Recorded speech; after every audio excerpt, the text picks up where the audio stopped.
Dakle, nakon Majora i cijele te lepe priče za domaće navijače, ti Hunter dobijate ponudu od G2, ide transfer u ogromnu organizaciju, jednu od najvećih evropskih. Sad me zanima taj moment.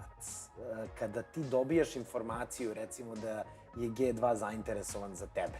Ja znam da si ti imao tokom cele svoje karijere veliku podršku porodice, majke svoje. Taj moment, kako si podelio sa njom, da li je veća radost bila zbog odlaska na Major ili nekog rezultata na Majoru, ili možda, G2, ovo je sada ozbiljan nivo? Mislim, najveća radost njena i cijela moja porodica je bila kada smo otišli na Major. Tada su prenosili sve naše medije i bilo je kod nas, mislim da je bio prenos mečeva i znam da su gledali i radovali se za nas. I na kraju dana kada sam joj rekao da prelazimo, bila je tužna jer htela je da ostanem u toj kao našoj domaćoj ekipi balkanskoj, da igram sa našim ljudima i sve to. Mislim, nije ona znala ko je G2, šta je G2, nije kao da prati celu scenu i da zna sve to. Ali kada sam joj objasnio da toliko i toliko me plaćaju i to... Ima smisla. Ne, šalim se. Naravno, bila je srećna za mene kada sam joj objasnio da je to zapravo vrh vrhova, da nema šta dalje. To je sve za što sam radio i vreme u koje sam uložio u taj Hunter i u ceo taj život. To je to. To je ono što sam želeo, o čemu sam sanjao, što mi je bilo uvek želja. I naravno, bila je srećna za mene, majka i svi ostali u porodici.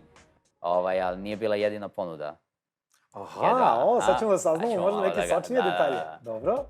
Imali smo, u tom trenutku kada smo završili Major, znali smo da nećemo ostati u ovom sastavu. Hteli smo u to vreme da promenimo Letnija i da uzmemo nekog drugog igrača, nije bitno kog, možda čak i in-game lidera ako se pozicija otvori, ali organizacija Crazy nije htela da pravi nikakve izmene, niti ništa. Čak smo u jedno vreme pričali da ćemo da izbacimo Letnija i da vratimo Emicu kao igrača i da nam bude in-game lider. Što je po meni zapravo bila super ideja. Mislio sam da možemo zapravo to da uradimo i da će biti dobro, ali nismo dobili, da kažemo, zeleno svetlo organizacije. I ja i Hunter smo, od kako sam se ja vratio tada u taj Valiant, znali smo ja i Hunter da ćemo igrati zajedno i nećemo se razdvajati, ne možemo da se razvijemo, nema šanse, tako je, da. Igrali smo zajedno 4-5 puta u različitim ekipama i to je to, imaš taj duo i vidi se i na serveru i van servera da klikćemo i nema šanse da nas razvojiš. I zajedno smo odlučili, ja sam imao ponudu, on je imao ponude iz Biga, iz još drugih organizacija i svaki put kad je dobio neku ponudu rekao je može, ali nek se ide sa mnom. I ja sam imao ponude iz Complexity-a i tako nekih još ostalih organizacija i ja sam odgovarao isto može, ali Hunter ide sa mnom. I na kraju dana imali smo ponude iz OG-a, sadašnjeg, da dođe Alexi B, da bude in-game lider, NBK, ja, Hunter i Mantu kao snajper. Pretpostavljam da bi bio Mantu, tada još nismo znali, tražili smo Peto kao snajpera.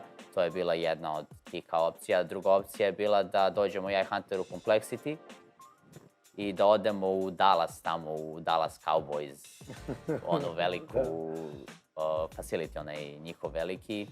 I da odemo i samo da kažemo hoćemo tog i tog i da nam Jason Lake, i Jason Lake da nam kupi koga god hoćemo. I sada bila je to okej ponuda, ali preseliti se u Ameriku, mislim, za mene nije bio neki veliki sada problem to da uradim, ali za Huntera on ima devojku, on je malo više, da kažemo, porodični čovjek od mene. Nije bilo nešto što ga je baš onako privlačilo. I onda smo dobili ponudu iz G2 i mislim, kada smo dobili tu ponudu, izgledalo je malo čudno jer francuski tim i sada oni će da kikuju 2 Francuza, dovešće mene i Huntera i hoće da naprave nešto kao internacionalno.